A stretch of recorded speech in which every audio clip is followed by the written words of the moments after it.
Tonight on KPBS Evening Edition, President Barack Obama officially begins his second term.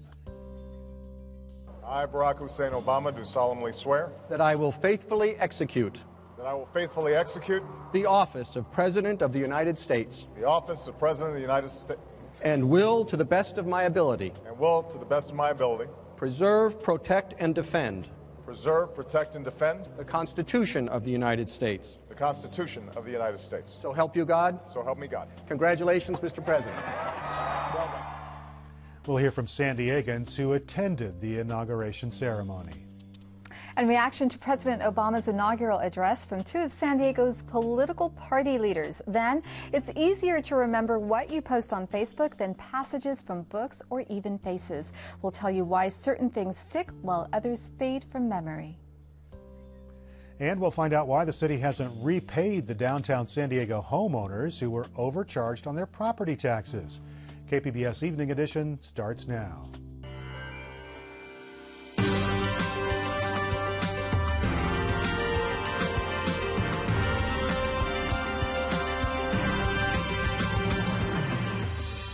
KPBS Evening Edition is made possible by Joan and Erwin Jacobs and by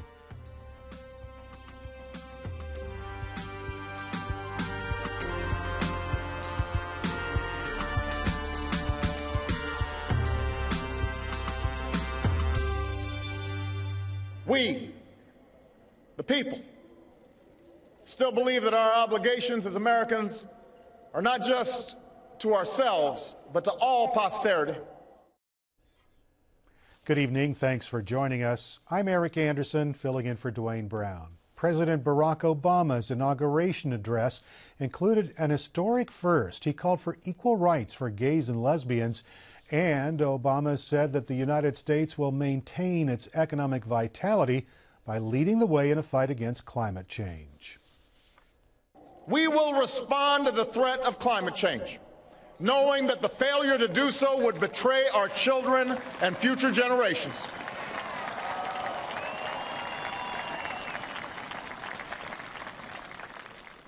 Some may still deny the overwhelming judgment of science, but none can avoid the devastating impact of raging fires and crippling drought and more powerful storms. The path towards sustainable energy sources will be long and sometimes difficult. But America cannot resist this transition. We must lead it.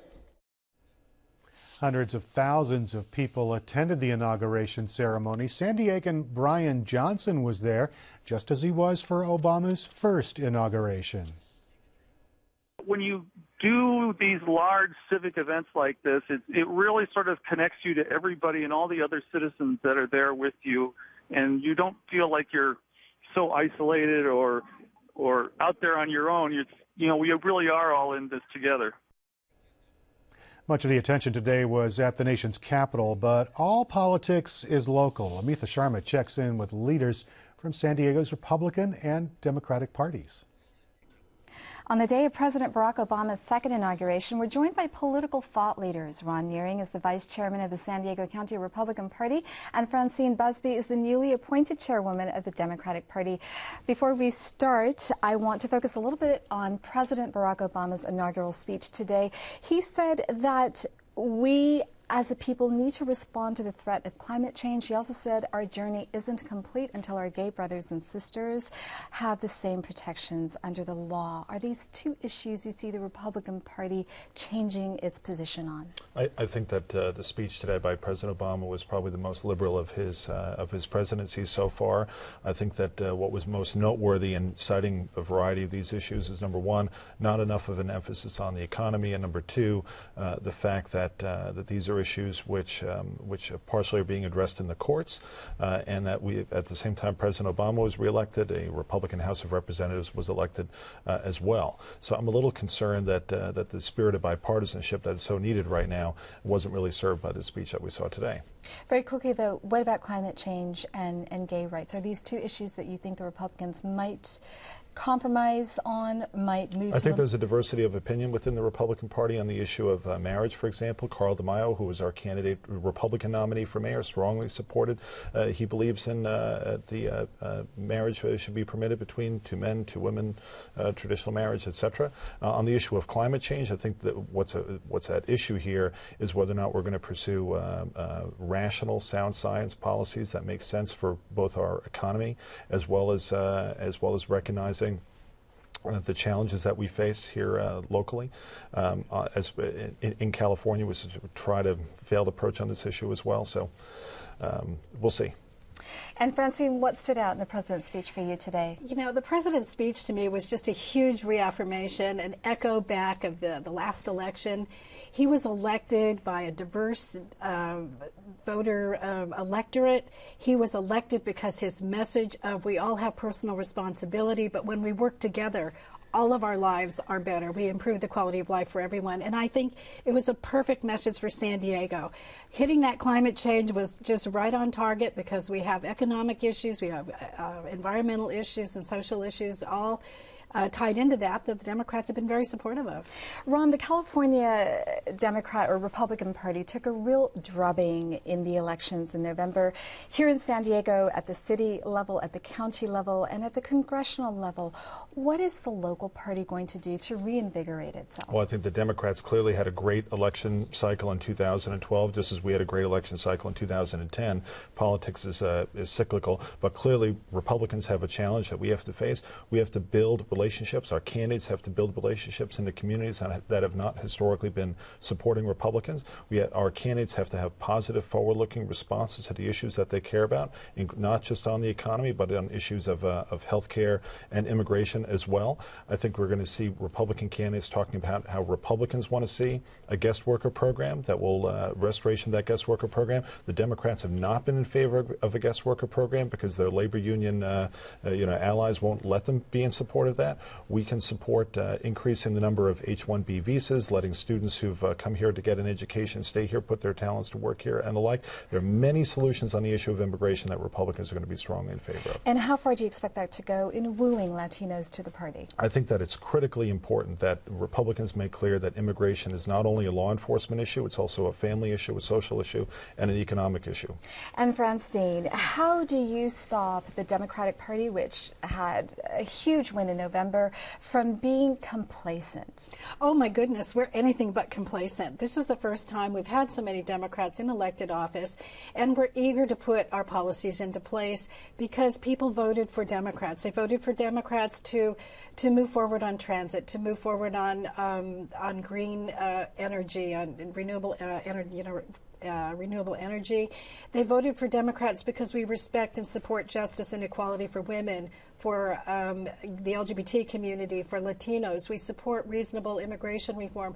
All of these issues that need to be resolved and move forward are the issues we championed, and that's why they voted for Democrats. It was no big accident. It wasn't just a demographic shift. It was they want to see these policies move forward, and we're ready to do that. Francine, Ron, a conversation that could go on and on. Thank you so much for speaking to us today. Thank you. Thank you. On this Martin Luther King Jr. holiday, groups across the county gathered to honor the late civil rights leader's life. Mayor Bob Filner addressed one of those gatherings in San Diego this morning. KPBS reporter Adrian Florido was there, and he joins us from the News Center with more on the mayor's message. Adrian, the mayor addressed one of the largest of the local gatherings to celebrate Dr. King. Who put it all together? And it was organized by a group called Alliance San Diego, which is essentially a nonprofit group that builds coalitions between progressive groups here in San Diego, so groups that focus on things like immigrant rights, gay rights, and other kind of progressive causes. And what was the mayor's main message during the address? Well, the Martin Luther King holiday is important to the mayor because he has a long history with civil rights. When he was 18 years old, he was a freedom rider, rode a bus down to Mississippi, got arrested for protesting segregation. And so the main theme of his talk was diversity, and in this case, the importance of promoting diversity here within city government. He made a point of saying that of the first 24 people that he appointed as mayoral staff, 21 of them were either women or minorities. So the issue of diversity, race, and ethnic diversity here in San Diego was sort of the main theme of his talk. KPBS Fronteras reporter Adrian Florido. Martin Luther King Day is a day of service for many around the nation. People fix up neighborhoods, they help those less fortunate, and about 300 people in San Diego County planted trees. One tree is a huge impact. 1,000 trees, it's 1,000 times impact. Richard Dew of the San Diego River Park Foundation is helping guide the tree planting effort in this twisting East County creek bed just north of Alpine. About 150 people spent the morning delivering foot-high saplings to their new homes. Workers for the pharmaceutical company Takeda, California, and their families are planting about 1,000 trees here and 1,000 trees in the San Dieguito River Valley. Finding a willing partner, or in this case pair of partners, to receive 1,000 trees is not so easy. We did a lot of phone calling around to look for organizations that had the space and the support to help do all the logistics, in some cases pre-digging holes, clearing out brush and so forth. Takeda President Keith Wilson says he hoped to reduce the firm's carbon footprint by planting enough trees to balance the amount of paper the company used last year. Takeda workers spend their time on the Torrey Pines Mesa developing drugs to fight afflictions like cancer, diabetes, and arthritis. Wilson says they work with things they can't see, and that gives this project extra meaning. Come on, watering people. Watering crew, watering crew. Watering crew. Here, at the end of a day, we can see what we can accomplish something and measure something towards making the world better just in 4 hours of working hard together. This creek bed feeds El Capitan Reservoir. It was burned here in both 2003 and 2007, and many of the trees were burned out then. Those trees are now being replaced. Today we've planted 5 different species of trees. Some of them grow 5 to 8 feet a year. Some of them, like oaks, are very slow growing. The mighty oak becomes slow growing. That could take longer than our lifetime to actually grow to be of a size where it can provide a canopy. Richard Dew says a healthy tree canopy helps a lot of other life thrive in this rugged creek bed. It starts with the bugs, goes to the birds, moves on up to larger mammals, lizards, and things like that. They're all supported by the trees and the vegetation in this habitat. Martin Luther King Day also brought out people to help at the San Diego Food Bank today. Others cleaned up litter in Paradise Park, and a local radio station put together a blood drive in Balboa Park.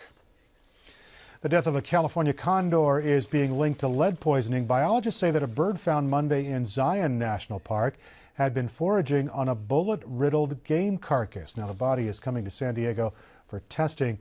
It's another setback for the Arizona Peregrine Foundation. The organization has been working to restore the California condor to its historic range across the Southwest, but about half of the roughly 130 condors released along the Arizona-Utah border have died or disappeared.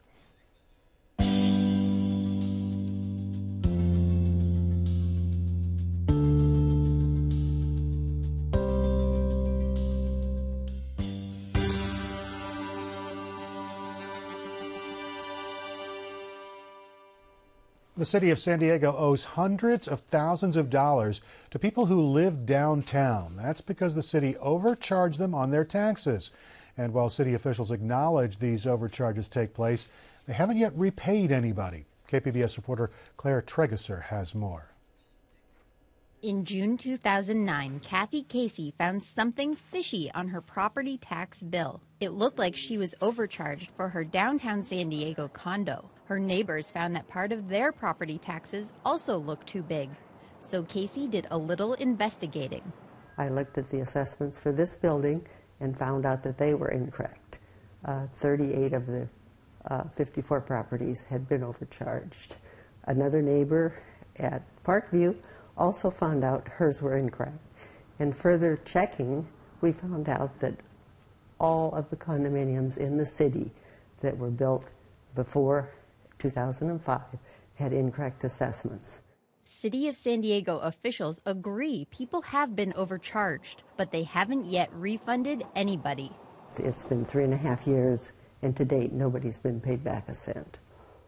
Downtown property owners pay an extra fee for something called a Property and Business Improvement District, or PBID. PBIDs provide additional services the city doesn't, like palm tree trimming and sidewalk cleaning. How much downtown residents pay is based on the size of their properties. Problem is, their property sizes were calculated incorrectly. I estimate about 3,000 homeowners were overcharged to the tune of about $300,000. After discovering the errors, Casey alerted the city right away. At first, the city said everyone would get refunds. 2 years passed, no refunds came. Casey continued asking city officials to fix the problem. In June 2011, the city filed a lawsuit against the engineering firm that calculated the property sizes. Officials told Casey she might have to wait for that lawsuit to be settled before getting her money back. 1 month later, the city council discussed the overcharges. City Councilman Kevin Faulkner, who represented downtown at the time, said city staff was going through the mistakes. Then property owners would be refunded. We want the right rules of the road. We want it to be fair for everybody. And so if it wasn't fair in the past, I want to know what that amount was and then have it back here so we can take action to make people whole. More time passed. Nothing happened. One property that was overcharged could use the money. Safe Haven, a homeless shelter for the mentally ill. Leslie Keller is the executive director there. We need to raise money for this program, and every penny counts. We are able to add advantages that enhance the services we provide whenever we have additional funds. Safe Haven was listed at about 4 times its actual size, which means that it paid $7,600 more than it should have. That extra money could go toward helping people like John Scarborough, who was homeless until he came to Safe Haven 4 months ago. To me, it's a lifesaver because I was on the verge of committing suicide. I mean, I was at my last end. My ropes were I was just totally fed up with everything. The shelter can house 28 people at a time and provides them with counseling, rehab, and job training while they get back on their feet. Keller says it successfully transfers about 75% of its residents to permanent housing. Just last month, the city finally agreed to do something that could help Casey and Safe Haven get their money back. Council President Todd Gloria, who now represents downtown, says the city will refund property owners. But there's a catch. There's a 4-year statute of limitations on claims made against the city. So if property owners file claims now, they will only be refunded back through about 2008, even though the overcharges started in 2005. I think it's fair for the city to pay back what we're required to pay back, and that is exactly what we're doing. The more important piece for me, and I think for my colleagues on the city council, has been that we don't have these kinds of mistakes again. Gloria says he's working to get the word out now to downtown property owners that they can file claims. But only Kathy Casey and about 100 other people will get their full refunds because they were the only ones to file claims early enough. As for Safe Haven, no one from the city told them to file a claim until now, so they probably won't get all their money back. Casey still thinks the city needs to repay everyone who's owed. I have hope. I think it would be the ethical thing to do. Claire Tregesser, KPBS News. To find out more details on these overcharges and to see if you might be owed money, visit our website at kpbs.org.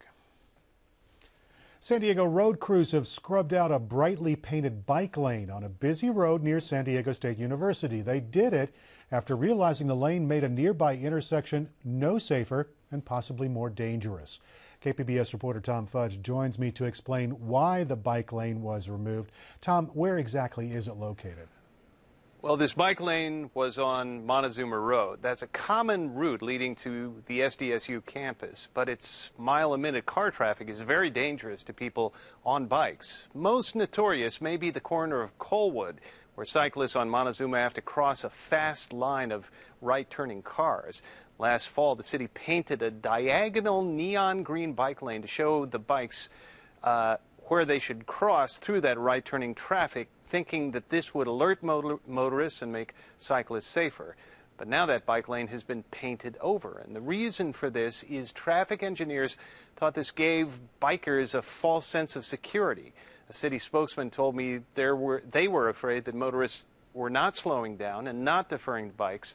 Meanwhile, the lane was suggesting cyclists should ride through it non-stop and not pay a lot of attention to where they were going. So is there a better alternative for that part of Montezuma? Well, the city is working on other solutions for Montezuma Road, and a report is due out soon. The solution may include a dedicated bicycle crossing light at Colwood. It may include a buffered bike lane to separate bikes from car traffic. In fact, that's something that bike advocates have been calling for quite a long time. Now, Tom, you're pretty sure that this part of Montezuma Road is dangerous. Oh, yes, yes. In fact, this issue is very personal for me. I was hit by a car while riding my bike at Montezuma and Colwood about 6 years ago and ended up in the hospital. Last year, a cyclist named Charles Gilbreth was hit and killed by a car on Montezuma Road. So the safety issues there are very real. KPBS reporter Tom Fudge. Thanks, Tom. Facebook attracts millions of users, and what they have to say is sticking in our brains. Amitha Sharma has this interview. A new study out of UC San Diego says that Facebook posts are more memorable than many of us thought. They're easier to remember than faces or sentences from books. Joining me to talk about his research is social psychologist Nicholas Christenfeld. Nicholas, as you know, people post updates on the trivialities of their lives onto Facebook. What made you decide to research these posts? Right. I mean, it looks as though it's all trivial, ephemeral, that should vanish as quickly as it's written. But it is fascinating. 1 billion people are posting these things now in the world, and 1 billion people are reading them. And the question is, why? Is there something about these posts that's fascinating to people or that resonates in their minds? And this is the kind of thing we wanted to look at. Well, so you structured this study to see if Facebook posts are more memorable than writing. How did you set up the tests? So what we did is we gathered hundreds of posts, and these are posts of strangers, so they're not people you know, they're not attributed to anyone. People read 100 of them quickly, and then we test them on 200, 100 old ones and 100 new ones, and each person's job is, have you seen this one before, and how confident are you that it's either one of the original 100 or a brand new one? And so if your memory is strong, that's an easy job. Yep, just read that one. Nope, never seen this one before. And so on. It turns out with Facebook posts, people are extraordinarily good at it. If they've read it before, they recognize it right away. Yep, I'm absolutely sure I've seen this one before. Whereas if it's a face, a human face, or a sentence from a published book, even though that sentence has received an enormous amount more crafting, editing, polishing, honing, revising, people aren't sure. I don't know if I've read this sentence, yes or no. And the overall level of memory for book sentences and faces is much lower than for Facebook. And so you did find, as you mentioned, that the posts were easier to remember than faces. Why do you think that is? Well, one of the thoughts is that language is designed by evolution thousands of years ago to convey almost exactly this kind of information. It's not designed to be carefully written, and that it's designed to share little tidbits from one person to another person. That is, as one walks across the savannah, one shares, I ate a root the other day and it was tasty. And that Facebook, for the first time in 5,000 years of writing, essentially lets writing go from slow and laborious and effortful to this kind of casual, trivial sharing of tidbits of your life. And that people really do want and do resonate to and do store readily these little details about other people's lives. I mean, it may be the reason reality TV is so appealing. One doesn't necessarily want people who've carefully edited a script and made it funny or relevant or moral or anything. One just wants to see what actual normal people do in their regular mundane lives.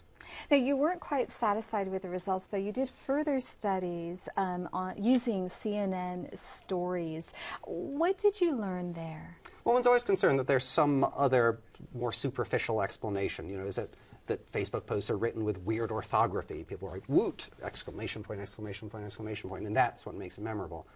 We eliminated those sorts of explanations, but another possibility is that these sentences from books are taken out of context. A sentence from a book has an entire book around it that makes that sentence make sense, whereas a Facebook post is designed to exist in isolation. So what we did to do that was we took headlines from CNN news articles, which are designed to be complete and interesting and informative in and of themselves, and then sentences drawn just randomly from the same CNN news article. And it turns out headlines are much better remembered than sentences, fitting with this sort of completeness, standalone aspect. But what was even more memorable, and this is the surprising part, than either headlines or sentences were just random reader comments at the ends of CNN articles. That the headline, interesting, article, slightly less interesting, but most fascinating or most readily stored in people's minds are these random reader comments. So it's the same concept, though, right? Exactly, sort of spontaneous emanations. That the thought is sort of the more readily it comes out of the producer's mind, the more readily it goes into the recipient's mind. So why? Why are we remembering people's comments, people's Facebook posts, as opposed to the more polished, tailored, edited copy? Well, I think it's reflecting what the language system is designed to do in many ways, and that writing harnesses the power of the language system, but for a slightly different goal. That is, one's trying to pack lots of deep thoughts into a small space, or one's trying to be elegant or graceful or beautiful or show off or something. And those are all uses of language, but not the one for which language is really tuned. And the thought is this memory probe allows you in some ways to assess what is it that really resonates in the human mind, or what's the use of language for which it's most readily suited. And I think this sharing of Facebook-like status updates or reader comments or reality TV is the kind of thing that the language system is tuned for. Nicholas Christenfeld, we're going to have to wrap it there. It's a fascinating topic. Thank you for speaking to us today. My pleasure. I'm Ray Suarez. On the next NewsHour, the pomp and ceremony of President Obama's second inauguration. That's Monday on the PBS NewsHour.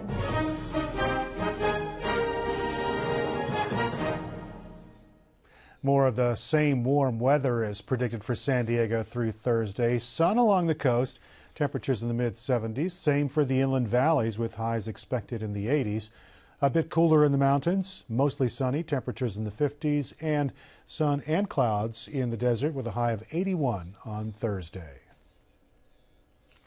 And you can find tonight's stories on our website, kpbs.org/evening edition. Thanks for joining us, and have a great evening.